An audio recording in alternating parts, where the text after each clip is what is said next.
오늘 장 중심이 될 만한 이슈 체크해보고 그 안에서도 더욱 주목해야 할 중소형주 함께 확인해보는 시간입니다. 이충원 밸류파인더 대표 나오셨습니다. 어서 오세요. 네, 안녕하십니까.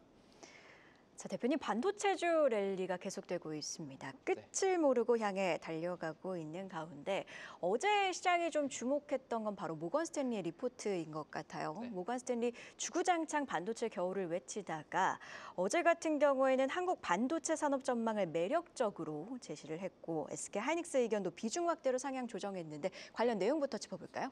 네, 모건 스탠리가 딱 1년 전에 이제 추운 겨울이 온다. 근데 이제 이번에 내용 같은 경우에는 뭐 따뜻한 겨울이 온다. 그러니까 또 이 혹자는 겨울이 오긴 온다는 얘기다라고 얘기를 하시는 분도 있고, 어쨌든 뭐 시장 평균 인라인에서 이제 어트랙티브 매력적인 의견으로 상향 조정을 하면서 HBM 중심의 기회와 그리고 AI 서버, 모바일 D램 수요로 일반 메모리칩 가격 상승이 점점 가속화되고 있다.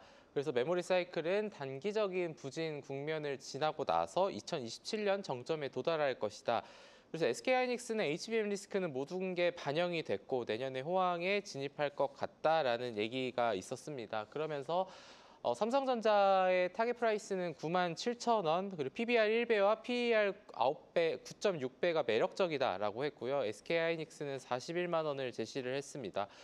모건 스탠리도 그랬지만 최근에 이제 CT에서도 삼성전자에 대한 목표 주가를 제시했었는데, 그래서 그 부분을 좀 같이 말씀을 드리면 이제 외국계 증권사에서는 시나리오별로 이제 목표 주가를 산정을 하기도 합니다. 그래서 불 시나리오는 목표 주가가 13만 원, 베이스 시나리오는 11만 원, 베어 시나리오는 5만 원. 그러니까 굉장히 격차가 큰 건데, 그럼 여기들의 근거가 어떤 거였냐면 디램이나 낸드의 평균 판매 가격이 이제 거의 20% 가까이씩 오른다. 그러면은 삼성전자 주가가 13만 원까지 갈 수 있다. 라는 얘기. 물론 거기에 스마트폰 판매량이 또 6% 증가해야 된다 이런 얘기를 했는데, 어찌 되었든 간에 결론적으로 보면은 지금 한국 반도체 의견 업종에 대한 의견을 계속해서 긍정적으로 내고 있고, 간밤에 엔비디아도 신고가를 갖고, 최근에 미국 증시의 반도체 기업들의 행보를 보면은 서로 협업하고 약간 초격차를 벌이기 위한 여러 가지 행동들을 보인다라는 점에서 삼성전자, 하이닉스도 그런 측면에 있어서 외국인들의 러브콜을 받고 있는 게 아닐까 이렇게 볼 수 있을 것 같습니다. 지금 반도체주 랠리가 계속되고 있는데 사실 반도체주를 보면 상반기에 조선이 좀 떠오르기도 합니다. 그때도 슈퍼사이클 이야기가 나오고 계속해서 상승 가도를 달렸다 보니 보유하고 있지 않은 투자자 입장에서는 들어가도 될까 이렇게 고민을 하다가 놓치신 분들이 많거든요. 그래서 반도체주의 핵심 고민은 지금 들어가도 상승 여력이 충분히 남아있느냐일 텐데 외국인 매수세가 계속 유입되고 있는 상황에서 현 시점 매수가 가능하다고 보고 계십니까?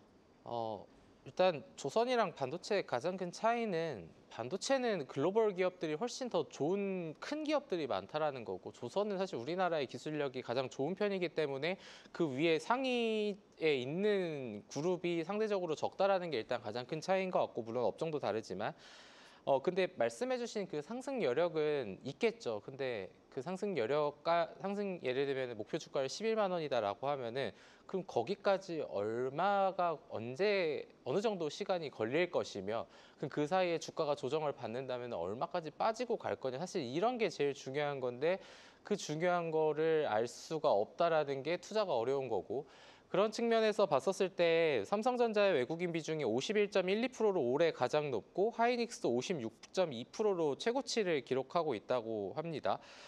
뭐 말씀드린 것처럼 뭐 수요 급증, 뭐 평균 판매 단가가 올라가면 실적이 좋아진다라는 건데, 그럼 말씀 주신 것처럼 지금 들어갈 수 있냐라고 하면 지금 들어가기는 어렵죠. 신규로 들어가기에는. 너무 많이 올라서 네. 그런 거죠? 그러니까 지금도 밸류에이션이 매력이 있다라는 거는 이제 알겠는데, 근데 이 얘기가 나오기는 얼마 안 되긴 했지만, 근데 그거를 삼성전자 하이닉스가 이전에 한 달 전에 20-30% 주가가 오른 뒤에 또 유효할까라고 생각하면은, 살 수 있으면 사면 되는데 진짜 내가 내 손으로 살 수 있을까를 하면은 손이 잘 안 가긴 합니다. 그래서 차라리 이제 좀 조정에 받는 그런 기회를 가져가는 게, 기다리는 게 신규 투자자의 관점에서는 맞고요. 근데 기존에 보유하고 있는 투자자분들은 외국인들이 지금 이렇게 사고 있는데, 그럼 외국인들이 언젠가 차익 실현할 때 크게 팔 때가 있을 때는 그때는 좀 비중을 줄여도 된다. 그러니까 그 전에 약간 먼저 주식을 매도하는 것보다는 외국인들이 좀 줄이는 걸 보고 들어가도 늦지 않다. 그러니까 이 상승을 일단 언제까지 갈지는 모르니 좀 더 누리는 쪽으로는 기존 주주분들의 입장에서의 스탠스는 그렇게 가야 된다라고 보고 있습니다. 보유와 신규 접근은 전략을 다르게 가져가야 된다. 이렇게 강조를 해주셨습니다. 그렇다면 지금 현 시점에서는 중소형주 단에서는 어떤 종목 주목해 보면 좋을까요?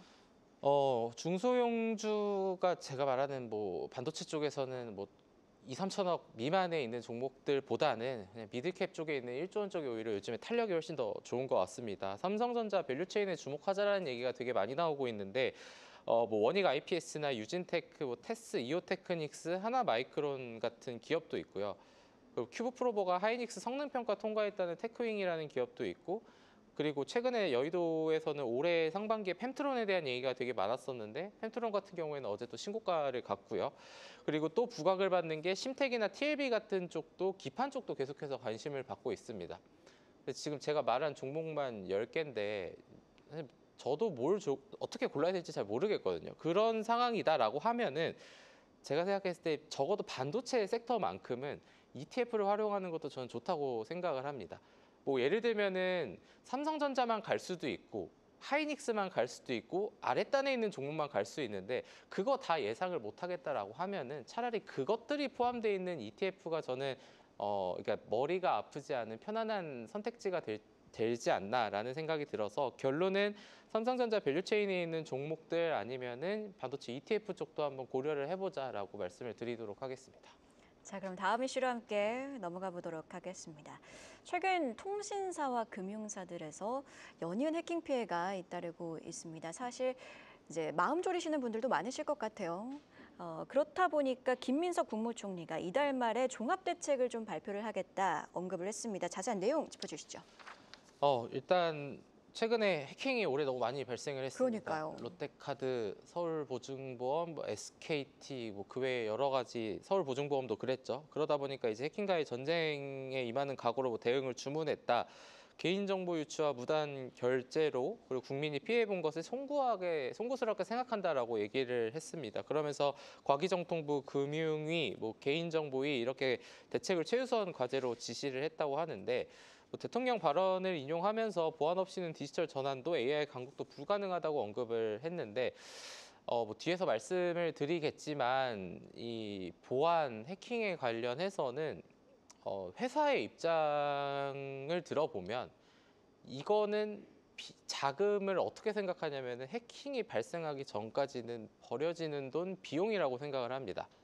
뭐 그게 그쪽 이제 회사 입장에서 생각해보면 그럴 수 있다는 생각도 들고 반대로 내가 그런 회사의 고객이다라고 하면은 그러면 책임질 거냐라는 이런 생각도 같이 들기는 하는데 어찌됐든 간에 이제 회사는 정부가 이렇게 강력하게 밀고 있고 그러면 회사가 생각을 해야 되는 부분은 해킹 방어를 위해 집행하는 투자는 비용일 수는 있겠으나 오히려 미래를 봤을 때는 더 큰 손실을 막을 수 있는 투자라는 인식을 갖는 게 굉장히 중요하다라는 거. 그리고 이번에 롯데카드 쪽에서 이제 알게 된 여러 뭐 뿐만이 아니라 그 전 사례들을 보면은 해킹을 당했다고 알람이 오는 건 아니잖아요. 그러니까 그걸 나중에 알면 오히려 더 사태를 수습하기가 힘들어지는 그런 부분들이 있기 때문에 그런 부분에 있어서는 좀 여러 가지 투자에 대한 집행이 필요하다. 그러면은 이런 보안 시장에 대한 투자 그리고 관련주들의 상승까지도 이어질 가능성은 충분하다라고 보고 있습니다. 언급을 해주신 것처럼 소를 잃고 나서 외양간을 고치기보다는 미리 외양간을 좀 튼튼하게 만드는 게 더 중요하지 않나 이런 생각도 듭니다.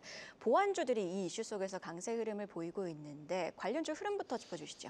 뭐 관련주들은 뭐 지니언스, 뭐 센즈랩, ICTK, 뭐 엑스게이트, 이글루 이런 종목들이 많아요. 근데 보안주들의 특징을 보면은 제가 알기로 시가총액이 대부분 다 스몰캡에 있습니다. 5천억 넘는 회사가 그렇게 뭐 거의 없다고 보고 있거든요. 그러니까 아까 말씀드렸던 반도체 중소형주랑은 완전히 다른 쪽이 또 이쪽입니다. 근데 글로벌 산업으로 보면은 이 시장은 계속해서 커질 수밖에 없는 시장으로 인식이 되고 있는데 이런 회사들은 또 준비가 다 되어 있습니다. 근데 예를 들면 경기가 어려워지니까 비용부터 줄이자라는 이런 기업들의 인식 때문에 이런 해킹에 대해서 굉장히 좀 소홀해하는 경우가 많았었는데 이번 기회를 통해서 좀 많이 알려질 것 같고 그래서 이제 어제 대장주는 사실 지니언스라고는 좀 보고 있는데 어제 근데 변동성이 주가가 18%까지 갔다가 이제 마이너스로 마감을 해서 좀 변동성이 크기는 하지만 해킹과 관련해서는 정부 정책으로 어떤 게 추가적으로 나오는지에 따라서 언제든지 주가의 상승의 가능성은 열려 있다라는 관점으로 보시면 될 것 같습니다. 그럼 보안주 내에서도 종목 선별이 필요할 텐데 토픽 종목 궁금해지네요.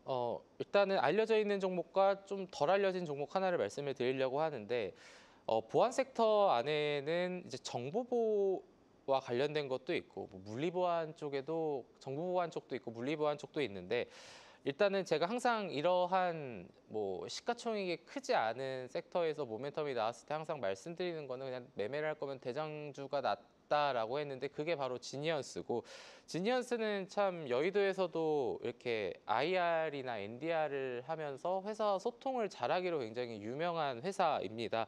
그리고 이 회사는 거의 적자를 기록한 적이 없을 정도로 꾸준하게 이제 잘 수익을 내는 그런 기업들로 알려져 있는데 이 회사는 뭐 내부 네트워크, 단말 보안, 제로 트러스트 같은 여러 포트폴리오 제품을 갖고 있고 그리고 알려진 악성 코드에 대한 대응 그리고 알려지지 않은 악성 코드에 대한 이상행위를 대응할 수 있는 상품이 있다라고 좀 보시면 될 것 같고요.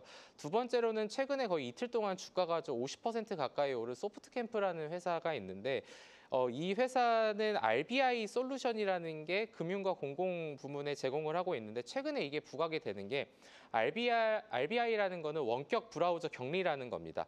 그러니까 내가 컴퓨터를 쓰고 있는데 다른 망을 또 같이 쓰는 거죠. 근데 기존 망을 두고서 외부 망에 안전하게 접속할 수 있는데 기존에는 기존 망에 외부망 같이 쓰다 보니까 예를 들면 해킹에 대한 이런 것들이 들어올 때 같이 감염이 되어버리는 그런 부분이 좀 문제가 됐었는데 외부 생성형 AI 서비스를 이제 인터넷으로 사용하면은 보안이 안 됐었는데 이제 이 서비스를 쓰면 보안이 된다라는 점에서 최근에 좀 주목을 받고 있고 그래서 회사에 문의를 해보니 이 솔루션에 대한 문의가 최근에 좀 많이 오고 있다라고 좀 보고 있어서 지니언스 그리고 소프트캠프에도 한번 관심을 가져보면 어떨까 이렇게 정리하도록 하겠습니다.